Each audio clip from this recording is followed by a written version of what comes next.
Hey everyone, welcome to this video where we want to just briefly outline some differences between codependency and interdependency in relationships.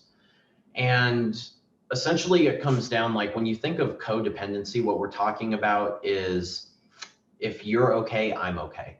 And this is where most relationships sit. Yeah, it's where your own like your emotional happiness status. and emotional status relies on the other person instead of coming from inside yourself. And so in this video, we really just want to briefly outline some examples of this. Yeah, it becomes an addiction in a relationship too. Yeah. Like if that's all you've ever known since you were a child, because your emotions relied on your parents, like that's what you're going to seek out and think is normal in another relationship, but it's not. Yeah. Like if your spouse is losing their shit, you should not be losing your shit too. Yeah. Yeah. Great point. So like examples of this are like, if you love me, then I love you. But if you don't love me, then I don't love you. And it should be more kind of along the lines of, well, I love myself and I'm going to make space to love you as well as myself. Even like if their opinion of you doesn't matter. And this is important when you think of like arguments, right? Like if you're in an argument with the other person,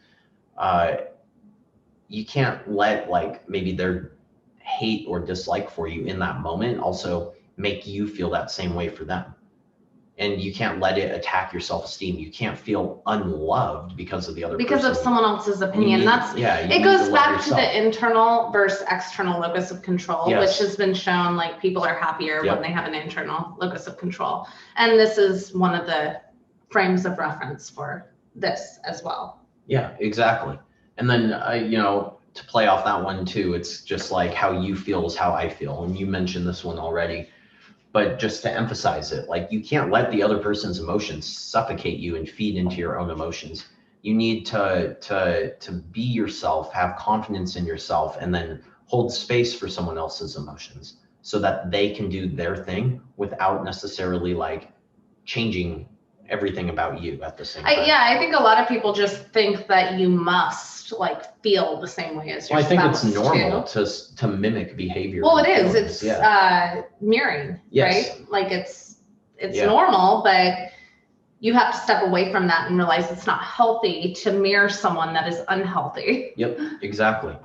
Or in a temporary unhealthy state or whatever. Yeah. Yeah. Sorry. Another one would be expecting your partner to meet all of your needs. Like you can't do that. You can't expect them to meet all of your needs. You need to understand that you meet each other's. Yeah. Like you're going to meet one another's needs, just not all of them. You also need to meet some of your own needs.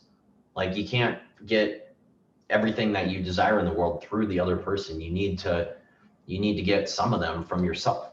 Well, and this is a huge like thing I see in the I guess I've spent too much time on Twitter, but the polyamorous community, they just like pick a bunch of different spouses too to meet all these needs. And that's still an external locus of control. Yeah. That's still relying on someone else or multiple people to meet your needs. Yes. Yeah. And that's not the true path to psychological wellness. Yep.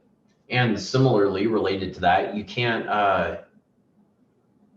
can't betray yourself. You can't like be inauthentic just to try and be loved by the other person.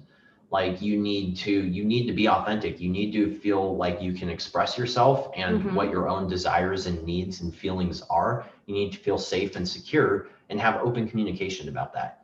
You can't just change on the dime and go against what you truly want just to satisfy the other person. Yeah, we see this in the diet culture all the time, like with our clients or people in our fat loss group or whatever. Their spouses will like eat a certain way and they'll feel pressured to eat that way, right? Yeah. And that is codependent behavior right there. Yeah, you need to like, they're like, well, my husband doesn't like to eat this food, but I'm trying to lose weight and change things. And sometimes I just feel like I need to eat with him because I don't want him to judge me. And it's like, look, like, first of all, have you ever even talked to him about it? Because as long as he can still do his thing, he probably doesn't care. Right? Yeah, they don't. And it's like not usually. Focus on what you need, have communications about how it might impact the other person. Like that's and sometimes it does. Like, I mean, I know that changing like an entire lifestyle when you've went into a lifestyle with a certain kind of agreement, same habits, right? Sometimes it is off-putting for the spouse. Yeah, it can be, but you're never going to know without communication, and you need to try and reach like a happy middle ground and assert your needs. You can't just give them up completely, right? And yeah, and then I guess playing off that one too is that probably the last one is you can't go into a relationship trying to fix another person. Like that's codependency. You can't save them, you can't fix them. It's about mutual evolution and healing together. Like you both need to go into it with the idea of fixing yourself, not the other person. Yeah, I mean, we operate pretty well on that plane. Yeah. Like we don't try to fix each other. And we came into this relationship knowing each of our flaws, right? Yeah. And we support each other growing on our own paths, but we're together. It's like a teammate and not like someone that you're relying on. Yeah, you gotta look at your partner like your teammate, not your kid. Like you can't do this stuff for them. You can't try and change them. You just got to do your own thing, but then be a support unit for them as they try to do their own thing. Yeah, don't conflate love with codependency is the main takeaway. Yeah, exactly. You need to love yourself, and you need to be in charge of yourself. You need to be autonomous, but you need to make space for the other person and support them. That's basically what it is.